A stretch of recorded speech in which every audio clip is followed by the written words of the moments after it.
उन्हीं लोग फायरिंग किए सर, पुलिस वाले।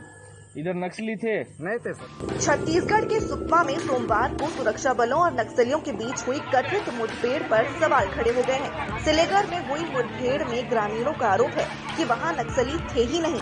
ग्रामीणों का प्रदर्शन रोकने के लिए पुलिस वालों ने फायरिंग और लाठीचार्ज किया, जिसमें 9 लोगों की मौत हो गई। ऐसी लाठीचार्ज किए, लाठीचार्ज हुआ तो इस बार आज पूरा 9 जन को गोली चला के मार डाला। 9 लोगों को मारा है? जी। अच्छा ये बताओ, पुलिस कह रही है कि नक्सली भी थे करके। नहीं, नक्सली नहीं थे सर, पूरा गांव वाले। वहीं बस्तर आईजी सुंदरराज पी ने दावा किया है कि फायरिंग में 3 लोग मारे गए हैं। ऐसे में अब प्रशासन पर घटना को लेकर सवाल खड़े हो रहे हैं। नक्सली द्वारा लगातार ग्रामीण को दिग्भ्रमित जानकारी देते हुए कैंप का विरोध करने के लिए उधर प्रदर्शन द्वारा की जा रही थी। लगातार पुलिस एवं प्रशासन द्वारा ग्रामीण को समझाइश देकर कल रात को ग्रामीण वापस गांव तरफ चला भी गए थे। अचानक आज दोपहर में काफी बड़ी संख्या में उधर लोग पहुंचा है। अचानक कैंप के ऊपर हमला शुरू कर दिए थे। इस दौरान जो भी एक्शन हुआ है उसके पश्चात अभी सर्चिंग में 3 डेड बॉडी उस स्पॉट से बरामद हुई।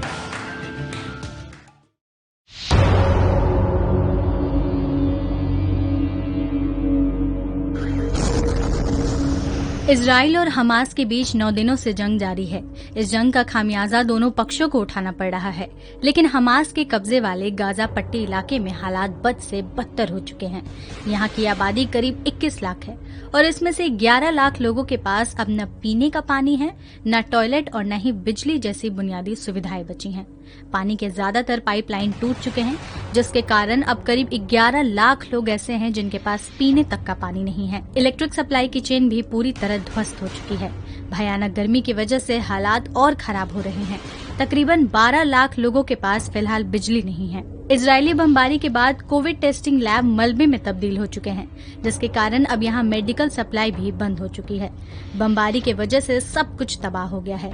जंग में अब तक 220 लोगों की मौत हो चुकी है। इजराइल में भी 12 लोगों ने जान गंवाई है।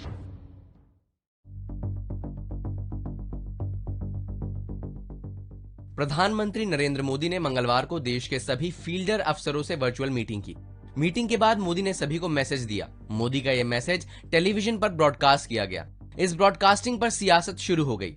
दिल्ली के उप मुख्यमंत्री मनीष सिसोदिया ने सवाल उठाया कि पिछली बैठक में दिल्ली के सीएम अरविंद केजरीवाल की स्पीच के लाइव टेलीकास्ट करने पर दिक्कत हो गई थी और इस बार प्रधानमंत्री के ब्रॉडकास्ट की इजाजत थी।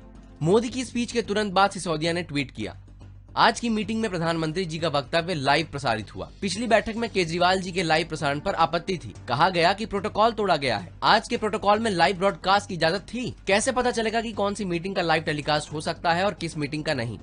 अब आपको दिखाते हैं पिछली मीटिंग में क्या कुछ हुआ था। मेरा विश्वास है देश में अगर कोरोना के खिलाफ एक नेशनल प्लान होगा तो हम सभी राज्य सरकारें और केंद्र सरकार मिलके इस दिशा में काम करेंगे। सर, कोरोना की वजह से दिवंगत आत्माओं को शांति मिले।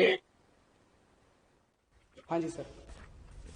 ये हमारी जो परंपरा है, हमारे जो प्रोटोकॉल है, उसके बहुत खिलाफ हो रहा है कि कोई मुख्यमंत्री ऐसी इन हाउस मीटिंग को लाइव टेलीकास्ट करे।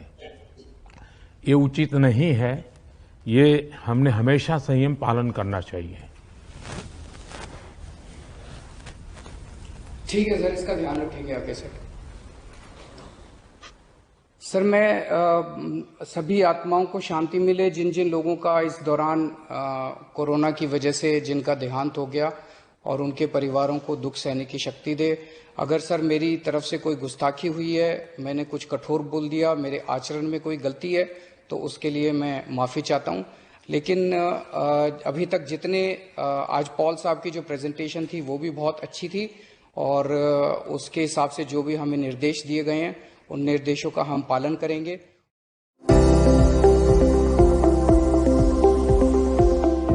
अब हम और आप शेयरों की तरह स्पॉट गोल्ड में भी कारोबार कर सकेंगे। इस स्पॉट गोल्ड एक्सचेंज में रिटेल इन्वेस्टर्स, बैंक, विदेशी इन्वेस्टर और ज्वेलर्स के साथ अन्य सभी लोग कारोबार कर सकेंगे। भारतीय प्रतिभूति एवं विनिमय बोर्ड सेबी ने स्पॉट गोल्ड एक्सचेंज को लॉन्च करने की तैयारी की है। इस एक्सचेंज को लॉन्च करने के पीछे उद्देश्य ये है कि प्राइस को सेट किया जाए। इसके साथ ही गोल्ड एक्सचेंज से सोने के लेन देन में ट्रांसपेरेंसी भी बढ़ेगी और आगे चलकर भारत कमोडिटी की कीमतों को सेट करने में भी शामिल हो सकता है। गोल्ड के बदले वॉल्ट मैनेजर EGR यानी कि इलेक्ट्रॉनिक गोल्ड रिसिप्ट जारी करेगा, जो एक्सचेंज पर ट्रेड करने के लिए होगा। EGR के तहत सोने का विभिन्न प्रस्तावित मूल्य जैसे 1 किलोग्राम, 100 ग्राम, 50 ग्राम का होगा और कुछ शर्तों के साथ इन्हें 5 और 10 ग्राम में भी रखा जा सकेगा। आपको बता दें कि EGR पर बाकी सिक्योरिटीज की तरह ही सेल्स टैक्स लगाया जाएगा। EGR को फिजिकल गोल्ड में बदलने पर GST लगेगा। तो ऐसे ही बिजनेस से जुड़ी तमाम खबरों के लिए देखते रहिए और जुड़े रहिए दैनिक भास्कर आपके साथ।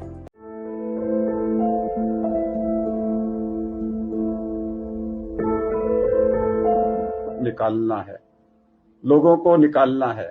अगर आप अपना ध्यान रखेंगे तभी हम अपना ध्यान रख पाएंगे उसके साथ में। So I always say the show must go on. सारे डॉक्टरों से मेरी रिक्वेस्ट है, the show must go on according to the circumstances. Convert your OPD into a जुगाड़ू ओपीडी एंड लोगों को ठीक। ये थे डॉक्टर के अग्रवाल। पद्मश्री से सम्मानित डॉक्टर के अग्रवाल को कोरोना हुआ था। एक हफ्ते पहले दिल्ली एम्स में भर्ती कराए गए थे। 17 मई को रात 11:30 बजे उन्होंने अंतिम सांस ली। वैक्सीनेशन के बावजूद कोरोना का संक्रमण हुआ था। तब डॉक्टर अग्रवाल ने एक वीडियो जारी कर कहा था, पिक्चर अभी बाकी है, मेरे जैसे लोग ऑक्सीजन पर भी क्लासेस लेंगे। वो अभिनेता राज कपूर से काफी प्रभावित थे। वैक्सीन लगवाने के बाद पत्नी द्वारा डांट खाने का उनका ये वीडियो भी काफी वायरल हुआ था। मंडे मॉर्निंग आपका सप्ताह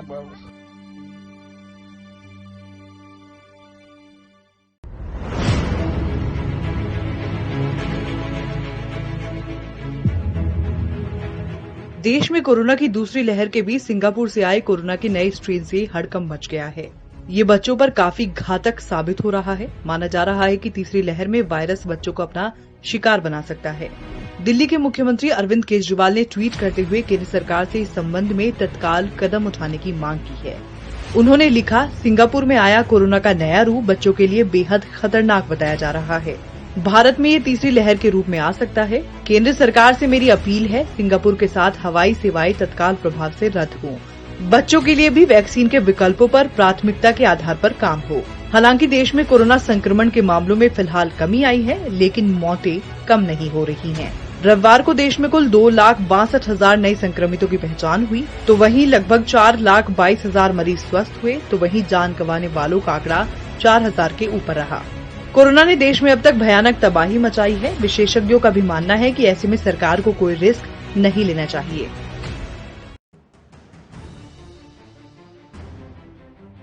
17.13% एक्टिव केसेस थे, वह घटते घटते अब 15.1% हो चुके हैं। इसी तरीके से 3 मई से एक रिकवरी में भी हम एक ग्रोथ देख रहे हैं, जहां हमारी रिकवरी परसेंटेज ओवरऑल अराउंड 81.7% थी, वह बढ़ते बढ़ते 83.83% के करीब हो चुकी है। कोरोना के आंकड़ों से केंद्र सरकार फील गुड का एहसास कराने में जुट गई है। स्वास्थ्य मंत्रालय का दावा है, देश में रिकवरी के मामले में पॉजिटिव ट्रेंड बढ़े हैं। पिछले ऑलमोस्ट 4 से 5 दिनों में हम देखते हैं कि हमारे रिकवर्ड केसेस एक्टिव केसेस से बढ़कर आ रहे हैं और हमारी एवरेज वीकली रिकवरी में भी 11% इम्प्रूवमेंट हुआ है, जो कि करीब 3,20,000 था, वह बढ़कर 3,57,000 केसेस हो चुका है। एक और दृष्टि से अगर हम डेटा को एनालाइज करें तो पाते हैं कि 75% हमारे केसेस अभी भी 10 स्टेट से आ रहे हैं और 80% एक्टिव केसेस 12 स्टेट्स में हैं। साथ ही एक पॉजिटिव डेवलपमेंट यह भी है कि कंटेनमेंट एफर्ट्स के द्वारा फील्ड में हम इंप्रूवमेंट पा रहे हैं। आंकड़ों की जादूगरी दिखाने के लिए ही सरकार लगातार टेस्टिंग घटा रही है। गांव में हालात बद से बदतर हैं। यूपी में ही जहां कोरोना के केस घटने का दावा किया जा रहा है, वहां महामारी से हुई मौतों का अंतिम संस्कार भी ठीक से नहीं हो पा रहा। लोग लाशों को मिट्टी में दबाने को मजबूर है और सरकार है कि फील गुड कराने के मूड में है।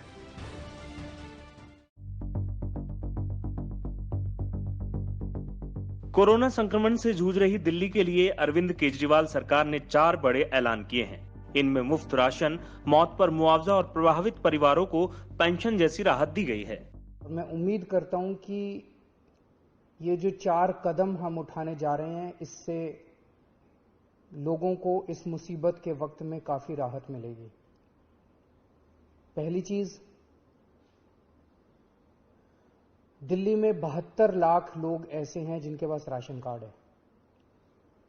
जिनके पास राशन कार्ड है उनको सरकार हर महीने 5 किलो राशन देती है, 4 किलो गेहूं, 1 किलो चावल। इस महीने ये 5 किलो राशन जब देती है सरकार हर महीने, तो उनसे थोड़े बहुत पैसे लिए जाते हैं। इस महीने ये राशन उनको फ्री दिया जा रहा है, उनसे पैसे नहीं लिए जाएंगे। इसके अलावा 5 किलो और राशन केंद्र सरकार से प्रधानमंत्री जी की स्कीम के तहत और दिया जा रहा है, वो भी मुफ्त दिया जा रहा है। लेकिन ऐसे कई लोग हैं जो गरीब हैं, उनका राशन कार्ड नहीं बन पाया क्योंकि राशन का कोटा खत्म हो गया दिल्ली का। उन लोगों के लिए जिनके पास राशन कार्ड नहीं है, उनको भी दिल्ली सरकार अब राशन देने जा रही है। जो लोग कहेंगे कि हम गरीब हैं, हमें राशन चाहिए, उन लोगों को राशन दिया जाएगा। तो ऐसे हर परिवार को जिनके यहां कोरोना की वजह से मौत हुई है, उन्हें 50-50 हजार रुपए का मुआवजा दिया जाएगा, एक्स ग्रेशिया अमाउंट मुआवजा दिया जाएगा। साथ ही जिनके घर में कमाने वालों की ही संक्रमण से मौत हो गई है, ऐसे परिवारों को भी दिल्ली सरकार 50,000 रुपए मुआवजे के साथ 2,500 रुपए महीने पेंशन भी देगी। कोरोना के चलते जिन बच्चों ने अपने माता पिता को खो दिया है, उन्हें भी 2,500 रुपए महीने दिए जाएंगे। ये मदद उन्हें 25 साल तक की उम्र तक मिलती रहेगी। इसके अलावा उन्हें मुफ्त शिक्षा भी दी जाएगी।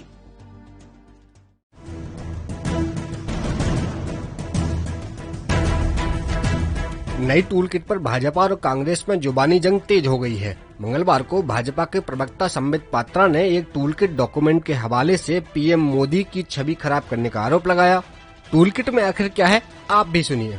सोशल मीडिया में और मीडिया के न्यूज में भी आज कांग्रेस पार्टी का एक टूल किट चल रहा है कि किस प्रकार से ये जो महामारी है, ये जो कोरोना का पेंडेमिक है, उस पेंडेमिक में भी, उस विपत्ति में भी, और आप देशवासी खुद निर्णय लीजिए कि किस प्रकार से कांग्रेस देश को, हमारे देश के सरकार को और कहीं न कहीं देश के करोड़ों लोग जो अच्छा काम कर रहे हैं उनको अपमानित और बदनाम करने की चेष्टा कर रहे हैं।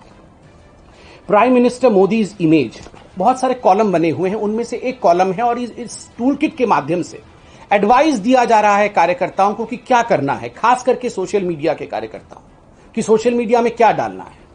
प्राइम मिनिस्टर मोदीज इमेज को लेकर एक कॉलम बना है और उसमें क्या लिखा है, the approval ratings of the prime minister Modi has been high and have not dipped despite crisis and mismanagement. This is an opportunity to destroy his image and erode his popularity.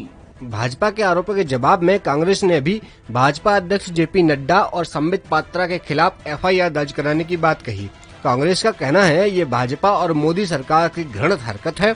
सरकार को सच्चाई का आईना दिखाना विपक्ष का काम होता है, जिसे सत्तारूढ़ सरकार षड्यंत्र बता रही है।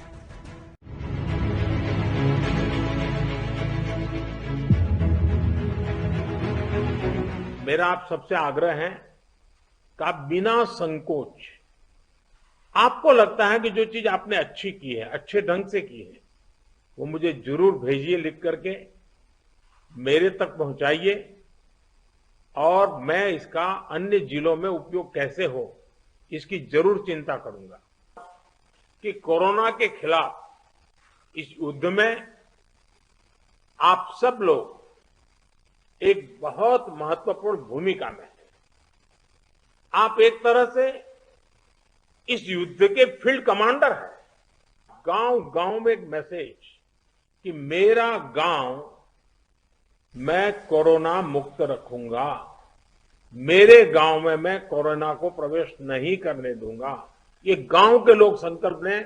और गांव के लोग जिस प्रकार से व्यवस्थाएं करते हैं, मैं तो हैरान था पिछले बार जबकि ये कालखंड था और पता नहीं था कि इस स्थिति में कैसे करना, फिर भी हमने गांव में एग्रीकल्चर सेक्टर के लिए कोई लॉकडाउन नहीं लगाया था। और मजा ये है कि खेतों में गांव के लोग काम करते थे तो खेत में भी सोशल डिस्टेंसिंग के साथ खेती के काम शुरू किए थे।